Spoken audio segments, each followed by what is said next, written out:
Здраво на сите, јас сум Джейлан Велио. Пред 3 дена беше објавена пресуда за еден веќе заборавен настан од 2016 година, кога тогашниот председател Ѓорѓе Иванов објави општа аболиција за функционери за да не бидат кривично гонети за сериозни индиции на криминал, корупција и други злоупотреби на власта. Здравко Савевски и Владимир Куновски во петокот од страна на апелациониот суд беа огласени за виновни за учество во толпа што ќе нанесе поголема имотна штета на државен имот, односно тогашната канцеларија на председателот во центарот на градот. Нема докази што укажуваат на кривично дело сторено од Здравко Савевски во сиот тој хаос пред канцеларијата каде што беа насобрани стотици граѓани, ниту пак во текот на постапката му беше дадено подеднакво право да предлага докази. Ако се земат предвид параметрите на фер и правично судење, лесно ќе се забележи дека овој случај требаше да биде окончан многу одамна со ослободителна пресуда. Но некоја невидлива рака како да го турка исходот на случајот во обратна насока. На оваа тема денес ќе разговараме со другарот Здравко Савевски. Здраво, Здравко. Како си? Здраво, Джейлан. Фала ти. Тебе и Владимир Куновски ве осудија условно на 6 месеци затворска казна, која што казна нема да се реализира ако во следните 2 години не сторите ново кривично дело. Кога ќе се изрече условна осуда, обично се смета дека тоа е некоја лесна санкција. Но дали навистина е така? Да, за жал може дел од јавноста да добие впечаток дека ние сме се извлекле бидејќи ние определиле условна казна. Сигурно дека условна казна не е онолку лоша работа колку што е затворска казна ефективна, но тоа воопшто не значи дека е тоа нешто сјајно и дека сме се извлекле. Бидејќи во дадениот случај, ако се зборува за извлекување, тоа значи дека ние фактички нас не малтретираа 6 години по судови, и тоа воопшто јас не би го кажал дека е тоа нешто малку. Исто така нас ни пресудија без вина дека сме виновни.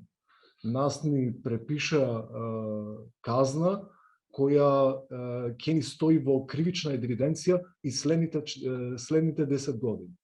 Тоа значи е сериозен начин на казнување и она што најмногу пречи е моментот каде што те прогласуваат за виновен кога си невин. Тоа не може да биде едноставно седно и човек да рече дека се извлекол на било каков начин. И паричната димензија е многу важна тука. Не се работи за мала сума, по 4000 евра за човек, при што државата веќе ја има наплатено штетата во претходните процеси. И сега ако ја наплатиле штетата, тогаш зошто бараат пари од нас? И сега имате втората димензија на неправедност во дадената ситуација. Така што воопшто не сметам дека сме се извлекле и она што ние ќе го бараме до крај е ослободителна пресуда, а не извлекување со условна казна. Да, добро. Значи не ве влечкат по судови само тебе и Владимир, туку и Мари Лендемири, че веќе 6 години нели траат овие процеси. Што значи тоа 6 години да бидеш на обвинителна клупа?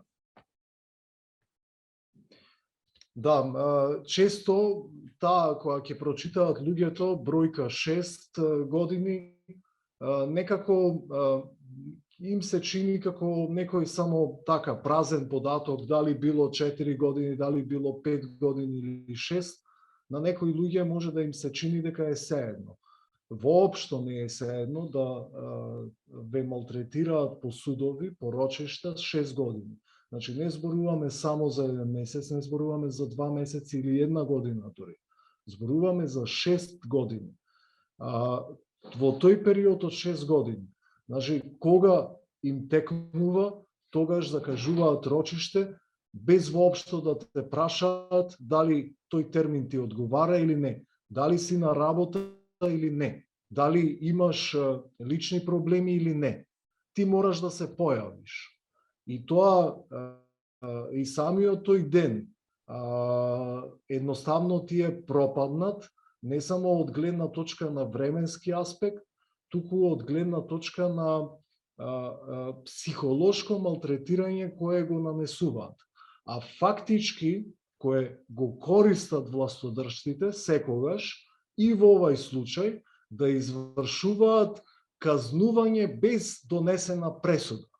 Бидејќи тоа ви е како она народната тивка вода, лед родни. Ако некого не го скршиш за 1 година, ќе го скршиш за 2, ако не за 2, за 3, пополека. Тие едноставно си земаат плата за да судат и да обвинуваат. Ти си онај кој губиш во процесот. И она што особено е безобразно во нивната пресметка, кога ги должат судските процеси преку сите граници, бидејќи да не заборавиме, ова е судски процес во скратена постапка. И прашувам јас, каква е то скратена постапка која трае 6 години?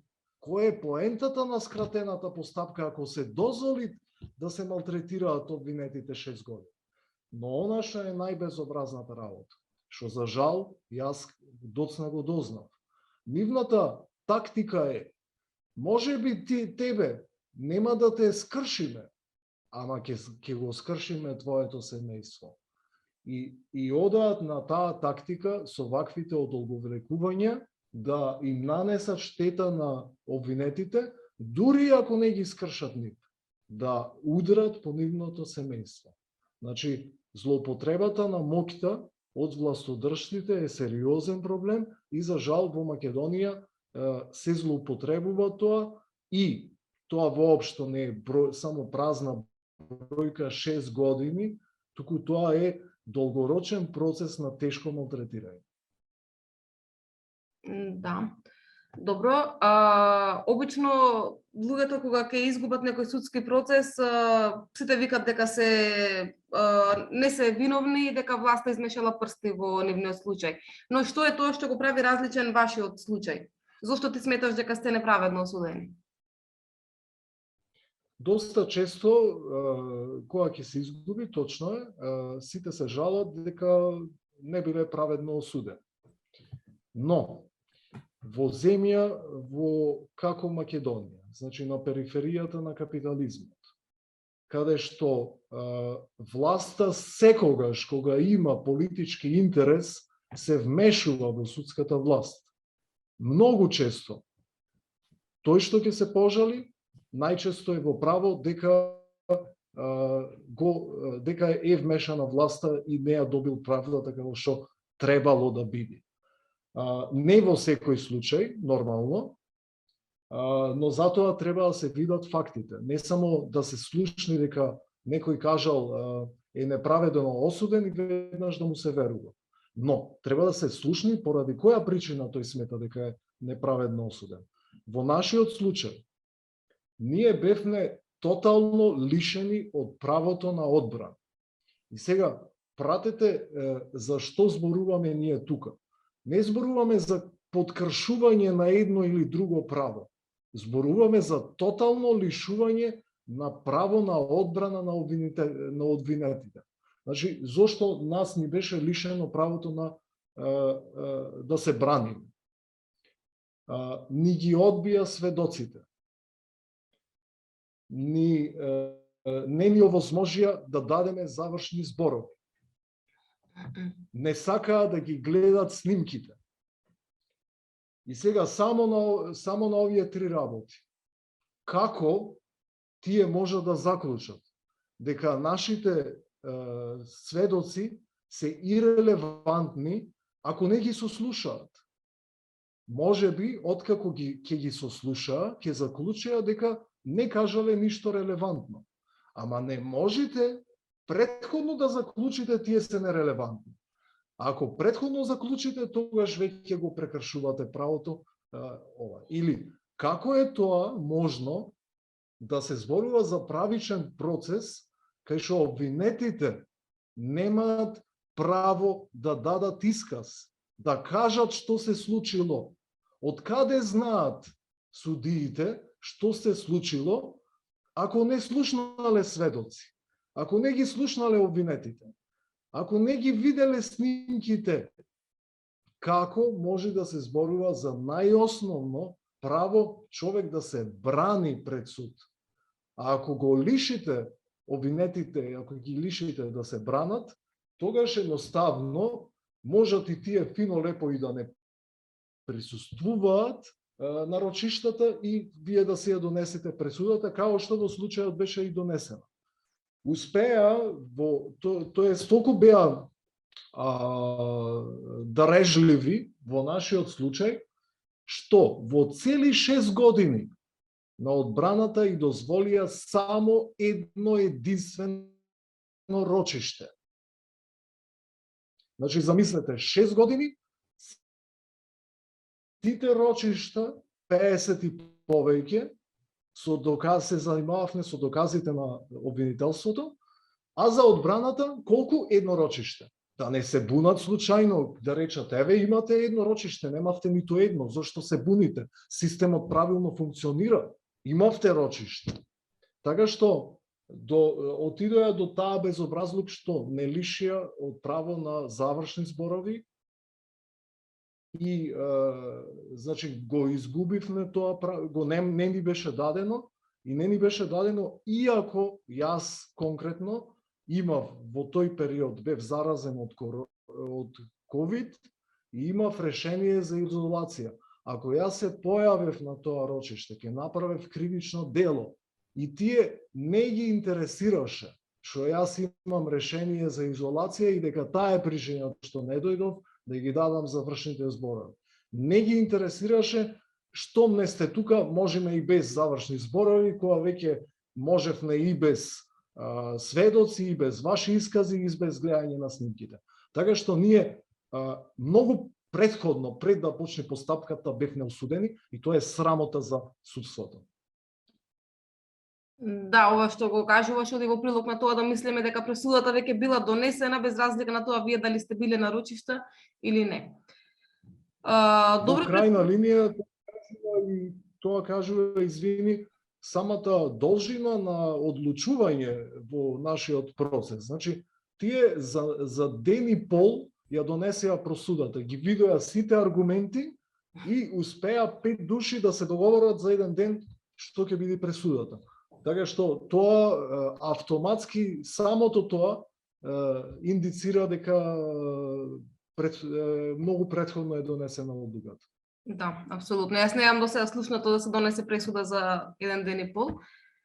Добро, кога сме веќе во ова фаза, претходно ми спомна нешто за судиите поротници. Значи, колку што знам, во твојот случај имаше 5 судии сега на апелација, од кои 3 беа поротници, а тоа се обични граѓани, нели, кои што тоа го прават за хонорар. Како беше нивниот однос кон вас, кон самата постапка? Да, јас би рекол дека буквално она што за мене беше најболно и најразочарувачки е што ова одлука која тотално нема врска со почитувањето на правото е донесена од страна на судски совет во кој мнозинство имаја судии и поротници. И како што нагласи, тие не се судии професионалци. Тие не земаат плата, не зависат, не им зависи работното место од тоа како ќе пресудат. Значи имаат поголема слобода. Втора работа, слобода во однос на политички притисоци. Втора работа, значи тие треба да го представуваат граѓанството.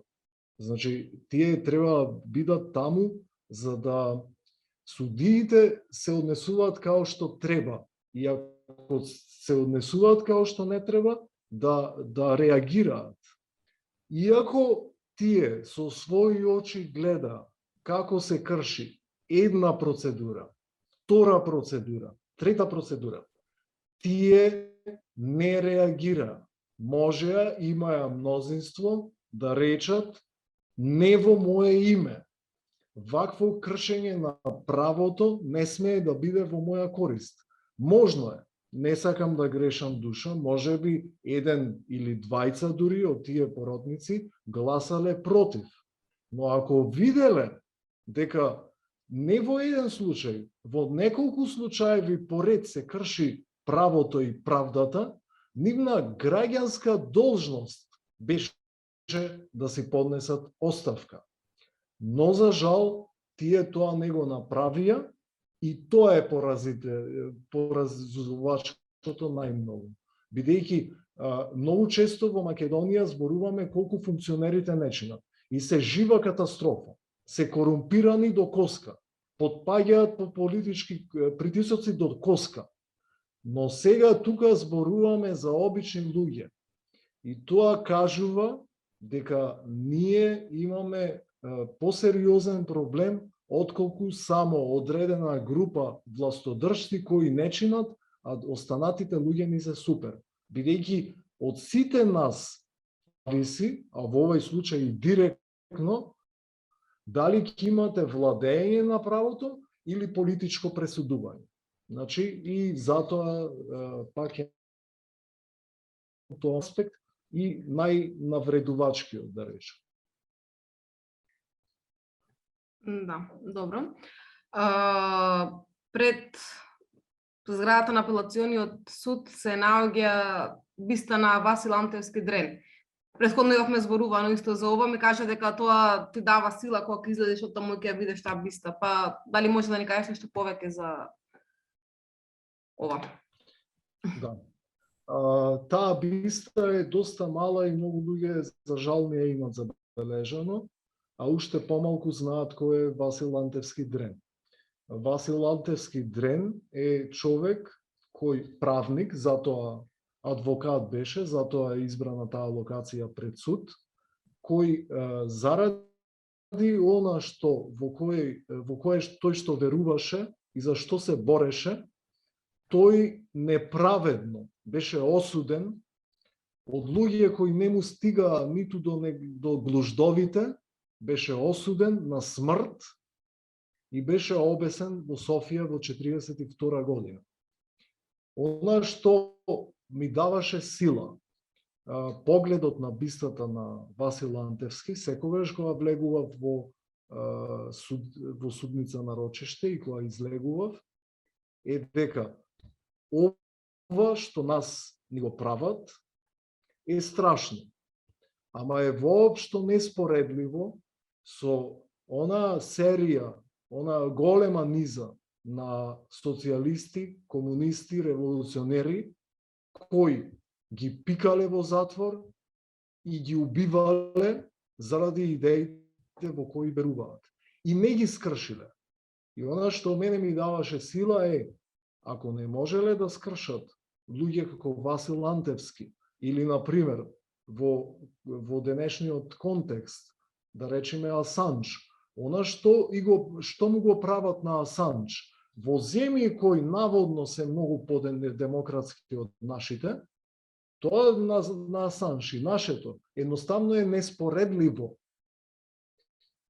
Асанж не можеле да го скршат, Дрен не можеле да го скршат, ние не смееме да дозволиме нас со толку малку работи да не скршат.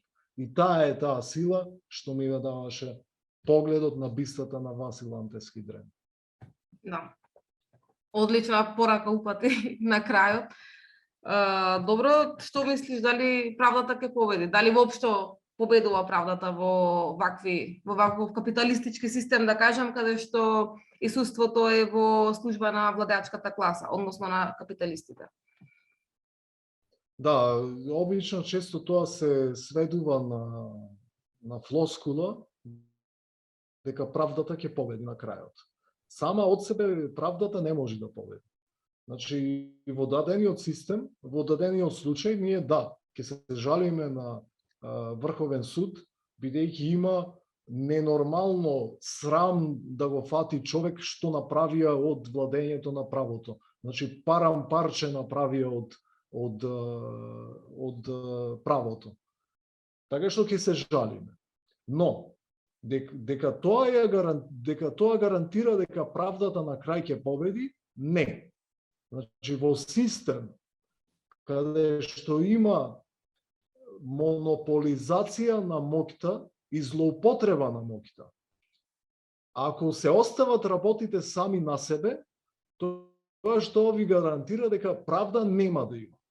Значи и дека не може да има на крајот, на почетокот, на средината, никогаш. Значи ќе има малтретирање.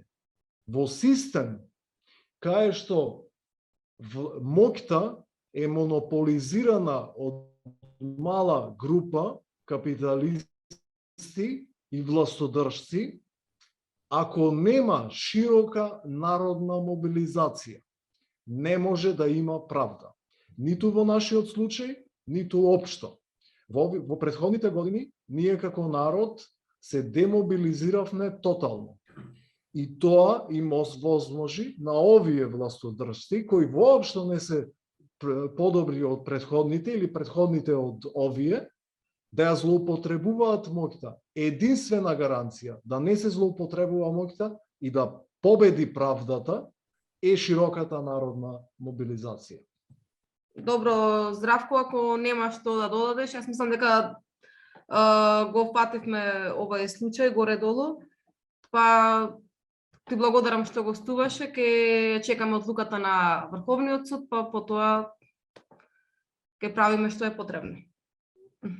Да, и јас би сакал да се заблагодарам не само до тебе за поддршката што ми ја даваш и која навистина многу ја ценам, туку и на сите оние наши сограѓани кои исто така ги повреди и ги навреди ова неправда и ни дадоа поддршка во овој процес. Те благодарам.